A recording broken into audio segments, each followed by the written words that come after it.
ଗପ କହି କହି ଲକ୍ଷେ ଜହ୍ନକୁ ଆଣି ମୋ ହାତେ ଧରେଇ ଦଉ।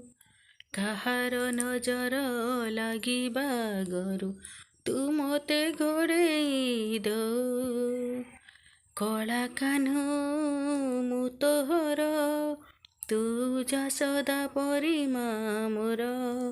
ତୋ ଗର୍ଭରୁ କାଢ଼ି ମୋତେ ଆଣି ଦେଖାଇଲୁ ରେ ସଂସାର।